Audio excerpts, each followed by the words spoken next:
Bagaimana jika yang kita konsumsi tidak hanya bagus untuk tubuh, tapi juga membunuh?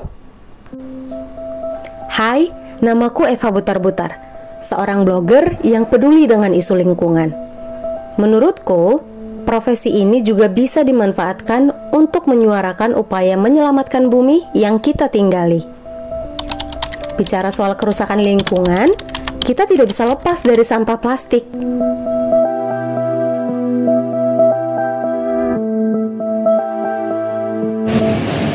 Udah lihat?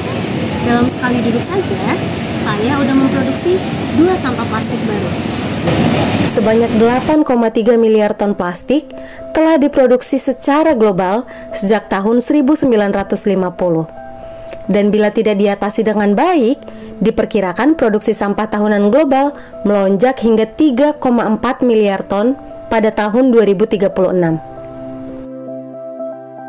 Plastik tidak akan terurai dan hilang dari lingkungan, hanya dapat terpecah atau menjadi bentuk baru, yaitu mikroplastik. Potongan-potongan plastik yang berukuran lebih kecil dari 5 mm hingga 1 mikrometer. Lalu, di mana letak bahayanya? Dampak paling krusial dari sampah plastik sekali pakai yang tidak bisa terurai berkaitan erat dengan kesehatan kita.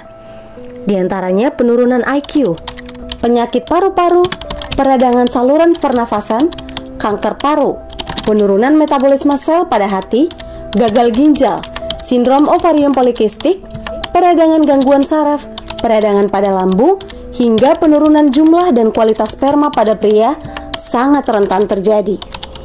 Jika permasalahan plastik ternyata sekompleks ini, lalu apa yang bisa saya lakukan? Masih ingat dengan istilah 3R? Reduce, reuse, dan recycle. Well, ternyata ketiganya kini tak begitu relevan.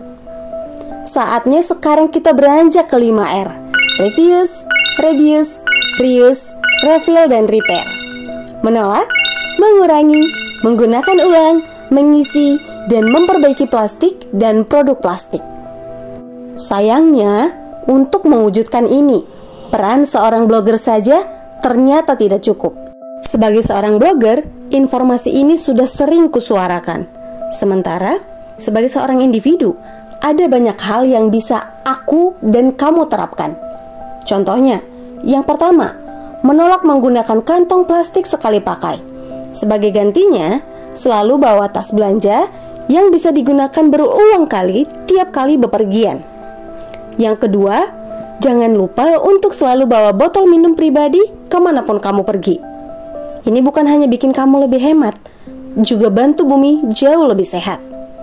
Yang ketiga, mengurangi belanja online nyatanya bisa berkontribusi mengurangi sampah plastik. Yang keempat, jangan lupa untuk memberikan dukungan dengan berbelanja produk-produk yang ramah lingkungan dan mendukung keberlanjutan. Pastikan juga kamu selalu membawa cutlery set dalam setiap kesempatan untuk menekan penggunaan sendok garpu dan sedotan plastik. Tapi nyatanya, langkah ini pun gak cukup, karena isu sampah plastik ini membutuhkan keterlibatan banyak pihak. Aku, kamu, gak cukup hanya kita. Beberapa sektor memang sudah mulai menunjukkan keseriusannya terhadap isu plastik lewat penggunaan kemasan isi ulang. Sebut saja kecipir.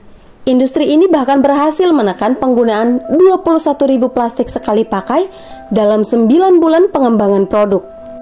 Ada juga Alner yang berhasil memberikan solusi kepada sejumlah fast-moving consumer goods dengan menyediakan packaging guna ulang.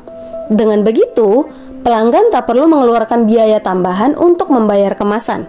Di sisi berbeda, produsen pun tetap bisa berjualan tanpa memerlukan plastik sebagai kemasan. Win-win solution, bukan? Lewat inovasi ini, Alner telah berhasil menghindari lebih dari 500.000 kemasan plastik sekali pakai.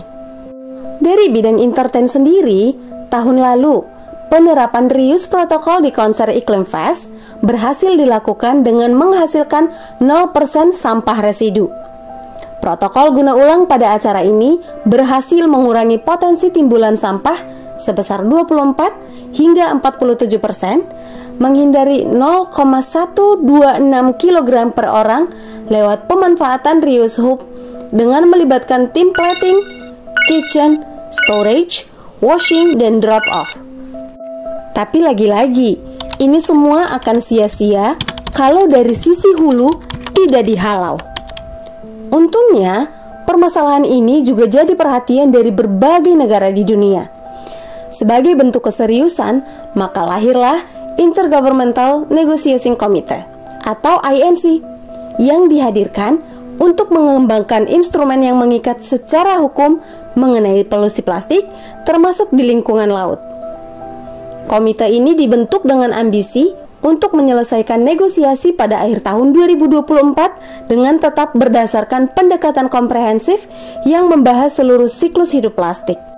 INC sendiri muncul sebagai tindak lanjut pertemuan UNEA 5.2 yang dilaksanakan di Nairobi, Kenya.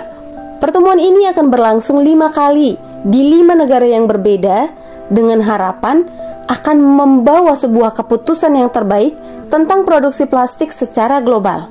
Dengan begitu, kita berani berharap langkah-langkah kecil untuk mengurangi penggunaan sampah plastik yang kita lakukan setiap hari tidak akan menjadi lingkaran setan yang tak berkesudahan.